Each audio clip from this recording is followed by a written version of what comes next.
우리 아이들 중에는 듣기 싫은 소리라던가 아니면은 무서운 것을 보는 것이라던가 만지기 불편한 것들, 이런 것들이 예민한 친구들이 있어요. 그럴 때 우리 친구들이 예민해하는 부분을 무조건 차단시켜주는 것만이 방법은 아닙니다.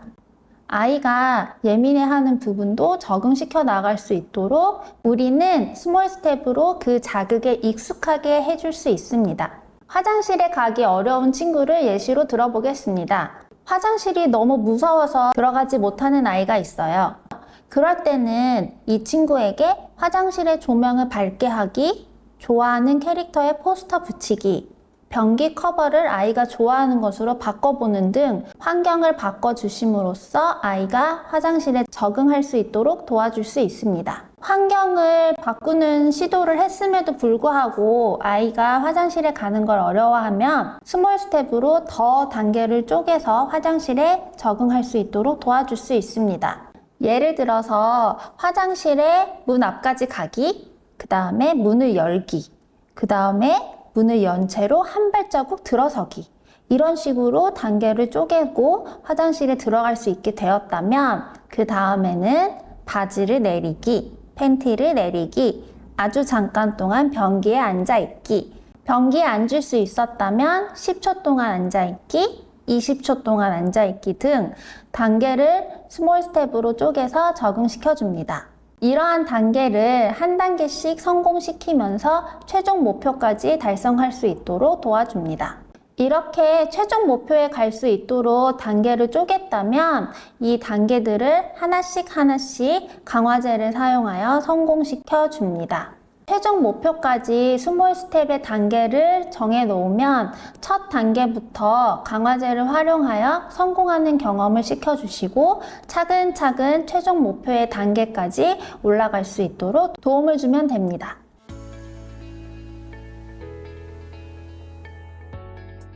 네, 우리 아이가 바람직하지 못한 행동을 할 때 그 상황에서 벗어나도록 타임아웃이라는 걸 사용할 때가 있어요. 그런데 이 타임아웃을 사용할 때에는 주의해야 할 점이 있습니다.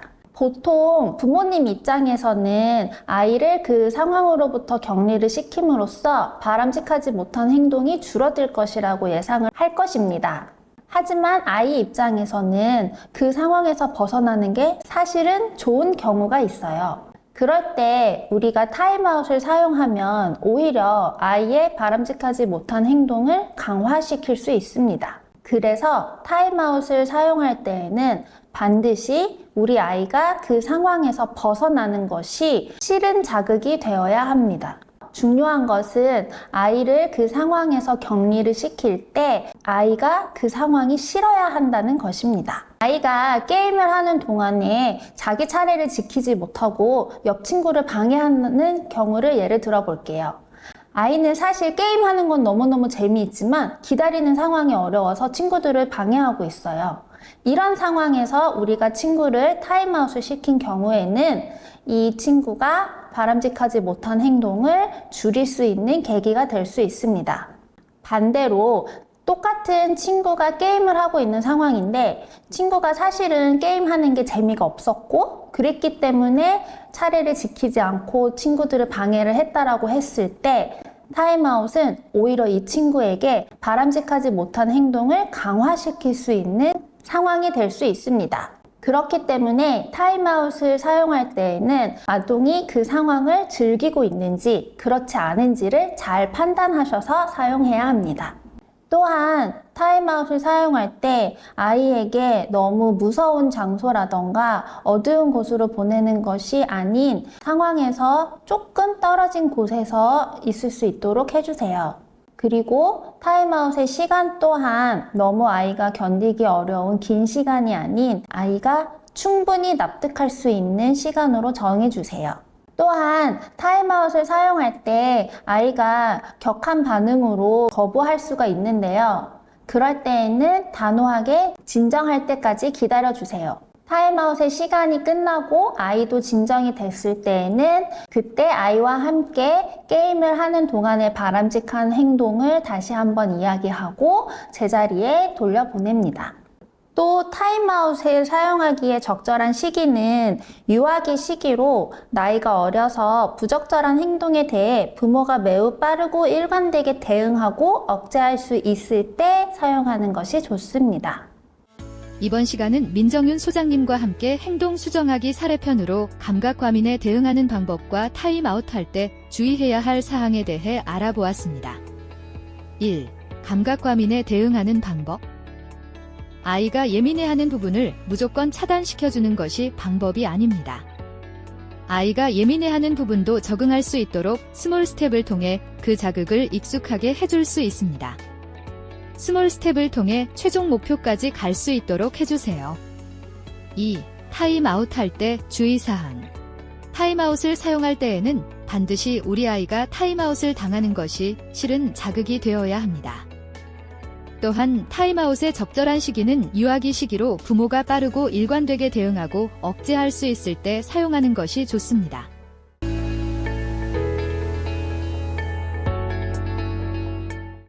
예를 들어서 우리 식사 시간에 자리에 꾸준히 앉아있지 않고 돌아다니는 친구들 있죠. 그럴 때에는 밥 먹는데 돌아다니지 마! 라고 얘기하는 것보다는 앉아서 먹어요 라고 이야기해주면 아이도 어떤 행동을 해야 할지 더 잘 알고 그 행동을 할 수 있습니다. 우리는 일상에서 아이에게 뭐뭐 하지 마 라고 부정적인 지시를 많이 하게 되는데요. 아이가 그 말을 이해는 하더라도 그러면 뭘 어떻게 해야 되지? 라고 혼동하는 경우가 있습니다. 그럴 때 부정적인 지시 말고 긍정적인 지시로 아이들이 어떤 행동을 해야 할지 같이 알려줄 수 있습니다.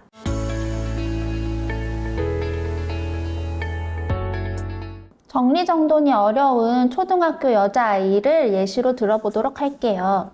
이 친구는 물건을 전혀 정리하려고 하지 않아서 엄마가 정리해야지 라고 손으로 직접 잡아가면서 도움을 주기도 하는데 그럼에도 정리정돈이 안 되는 친구예요. 그러면 전략 시트를 통해서 정리정돈이 어려운 아이의 문제 행동을 어떻게 수정해 나갈지 살펴보도록 하겠습니다. 먼저 정리정돈이 어려운 이유에 대해서 살펴봐야 하는데요. 정리정돈 자체가 어려운 기술 부족의 문제일 수도 있고 정리를 하다가 자꾸 다른 것에 주의를 뺏기다 보니 주의 뺏김의 문제일 수도 있습니다. 또한 정리정돈 자체가 귀찮고 하기 싫은 동기부여의 문제일 수도 있어요. 기술 부족의 문제라면 상자마다 넣을 물건에 이름을 붙이고 무엇을 어디에 정리하면 좋을지 알려주는 방법이 있습니다. 또 주의를 뺏기기 쉬운 경우라면 예를 들어 타이머를 설정해서 시간 안에 집중해서 정리를 할 수 있도록 도와줄 수 있습니다. 또 일과표에 정리하는 시간을 넣어서 항상 정리하는 습관을 길러줄 수 있습니다. 또 귀찮아서 정리가 싫은 동기부여의 문제라고 한다면 정리정돈 후에 보상이 주어질 수 있도록 강화제를 설정하고 정리하는 행동이 자발적으로 나올 수 있도록 도와주는 방법이 있습니다. 이 아이의 경우를 전략 시트에 ABC 기록을 해보자면 선행사건에서는 학교에서 돌아오면 자기 방에서 장난감 놀이하고 거실에서 그림책 보려 하는데 엄마가 정리해야지 라고 말할 때 행동, 무시하고 그림책을 보거나 말로만 대답한다. 그에 따른 결과로서는 엄마가 포기하고 정리한다. 즉 회피의 기능이었습니다. 이 아이의 정리정돈이 안 되는 행동을 예방하기 위한 사전 대응책 연구로는 정리하는 장소나 정리하는 방법을 명확하게 알려준다. 하루 일정표에 정리를 추가해 루틴을 만들어준다. 타이머 등을 사용해 짧은 시간을 설정한다. 정리를 다 하면 즐거움이 있다를 느낄 수 있도록 일정표의 흐름을 짠다. 가 있었습니다. 또 바람직한 행동으로는 지시 따르기 기술로 정리하는 방법의 규칙을 설정하고 그 규칙을 지킨다. 일과표를 참고하여 자발적으로 정리한다. 였습니다. 강화 방법으로는 열심히 했구나 라고 칭찬을 해주거나 토큰 스티커를 주고 원하는 활동과 교환하게 해주도록 했습니다. 그럼에도 불구하고 문제 행동을 하면 문제행동 대응법으로는 과제를 성공할 수 있도록 도움을 줌으로써 후진형 연쇄법을 사용해 스몰 스텝으로 스스로 정리하는 부분을 점차 넓혀갔습니다. 후진형 연쇄법이 조금 궁금하실 텐데요. 후진형 연쇄법으로 가르친다라는 것은 일련의 과정을 단계별로 쪼개서 뒷부분부터 아이 스스로 할 수 있도록 하게 하는 방법입니다. 정리정돈을 예를 들자면 첫 번째, 정리정돈할 수 있는 시간을 설정한다.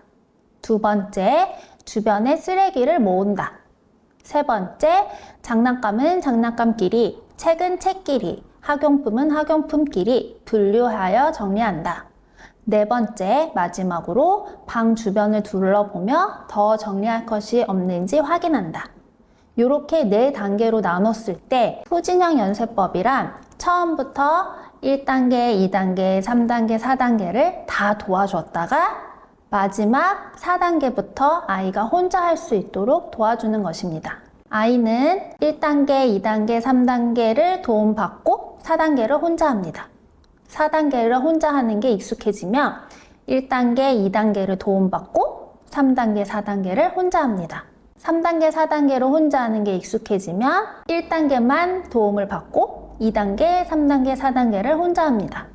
2단계, 3단계, 4단계를 혼자 하는 게 익숙해지면 모든 1단계부터 4단계까지를 스스로 할 수 있게 됩니다. 이게 바로 후진형 연쇄법입니다. 이렇게 처음에는 모든 단계를 다 도와주고 그 다음부터는 마지막 단계부터 혼자 할 수 있도록 도움을 빼나가는 과정입니다.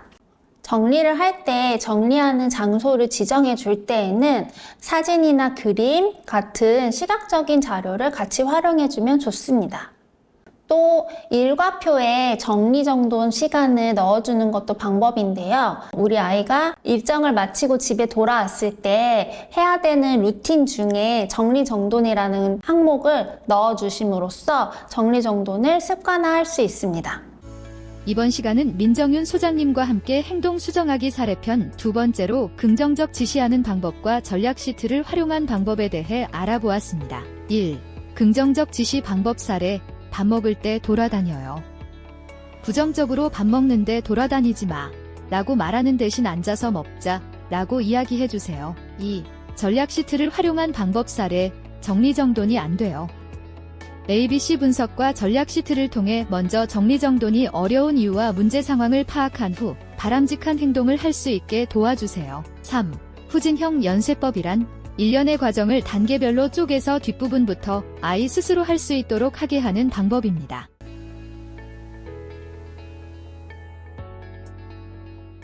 기다리지 못하고 주변을 뛰어다니는 4살 남자아이의 경우인데요. 병원에서 진료 시간을 기다리거나 식당에서 음식이 나오기 전까지 기다리는 시간이 어려워서 주변을 빙빙 돌거나 돌아다니는 아이였습니다. 이렇게 기다리지 못하고 주변을 마구 뛰어다니는 아이의 행동을 전략 시트로 기록해 봤을 때 먼저 행동에는 주변을 돌아다닌다 라고 기록을 하고요. 그 전에 선행 사건으로는 외출한 곳에서 무작정 기다려야 할 때 혹은 할 일 없이 심심할 때로 기록을 했습니다. 주변을 돌아다녔을 때에 이 아이에게 생기는 결과는 돌아다니면서 좋아하는 활동을 할 수 있다. 누가 쫓아온다. 지루하게 기다리지 않는다. 어슬렁거리는 자체가 즐겁다. 즉, 행동의 기능으로 보면 요구하기, 회피, 자동 강화, 관심받기 모두 다 포함되어 있었던 경우입니다. 주변을 돌아다니지 않도록 사전에 어떤 대응을 할 수 있을지에 대해서는 타이머 등으로 몇 분을 기다릴지 미리 알려준다. 혹은 기다리는 동안 이용할 수 있는 그림책이나 장난감을 미리 준비한다. 그림 카드로 기다린 후에 할 수 있는 즐거움을 전달한다.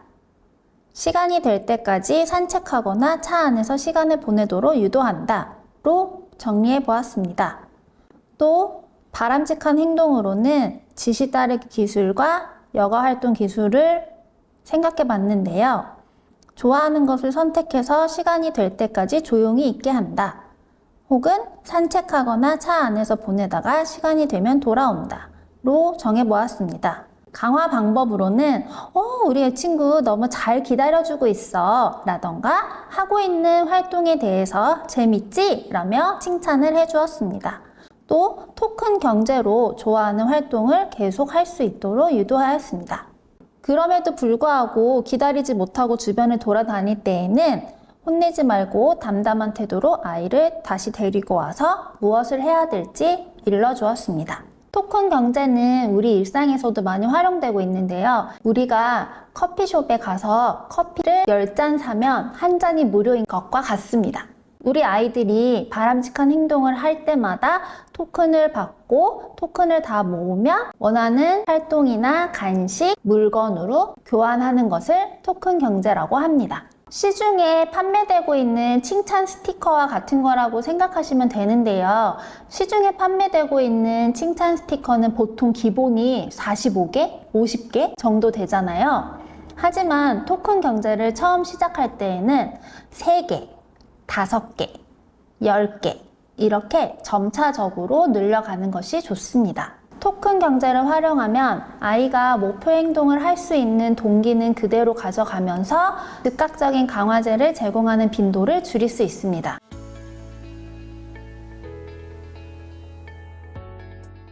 아이들이 기다리는 동안에 무엇을 해야 될지 모르는 것 때문에 주변을 돌아다니는 경우가 많이 있어요. 그럴 때일수록 부모가 아이가 할 수 있는 것들을 챙겨가게 되면 아이가 주변을 돌아다니지 않고 잘 기다릴 수 있습니다. 평소에 우리 아이가 좋아하는 말랑이라던가 퍼즐, 그 다음에 선긋기 활동지, 큐브, 스티커 붙이는 워크북처럼 평소에 아이가 혼자서도 즐길 수 있는 것들을 외출할 때 함께 챙겨주세요. 이때에도 우리 아이가 일상생활에서 평소에 즐겨 사용하는 것들을 챙겨주시는 것이 중요합니다. 우리 아이들이 혼자서 즐길 수 있는 활동이 있으면 기다리는 시간을 지루하지 않게 보낼 수 있겠지만 혼자서 즐길 수 있는 활동이 없는 아이들이 있을 수 있어요. 혼자서 즐길 수 있는 활동이 없는 아이들한테는 평소에 엄마가 함께 즐길 수 있는 활동을 만들어 주셔야 합니다. 지금까지 전략 시트를 활용하여 문제 행동을 줄이는 사례를 말씀드렸는데요. 전략 시트를 꼭 문제가 큰 행동에만 사용하는 것이 아니라 기다리기나 정리정돈 같이 비교적 작은 문제 행동부터 전략 시트를 사용하는 습관을 들이면 어떤 더 큰 문제 행동을 다룰 때 보다 쉽게 활용할 수 있습니다. 이번 시간은 민정윤 소장님과 함께 행동 수정하기 사례편 3번째로 전략 시트를 활용하여 기다리지 못하고 주변을 뛰어다니는 아이의 사례와 외출 시 오래 기다려야 할 때 준비물 팁에 대해 알아보았습니다. 1. 전략 시트를 활용한 방법 사례. 기다리지 못하고 주변을 뛰어다녀요. ABC 분석과 전략 시트를 통해 행동과 선행 사건에 대해 파악한 후 행동의 기능에 따른 사전 대응책 연구와 바람직한 행동, 강화를 차례대로 진행해주세요. 2. 오래 기다려야 할 때 준비물 팁. 아이가 평소 좋아하는 장난감이나 책을 준비하고 아이가 혼자 즐길 수 있는 활동이 없을 경우 평소 엄마가 아이가 즐길 수 있는 활동을 만들어줘야 합니다. 전략 시트를 꼭 큰 문제 행동에만 사용하는 것이 아니라 기다리기나 정리정돈 같이 비교적 작은 문제 행동부터 전략 시트를 사용하는 습관을 들이면 어떤 더 큰 문제 행동을 다룰 때 보다 쉽게 활용할 수 있습니다. 구독과 좋아요는 큰 힘이 됩니다.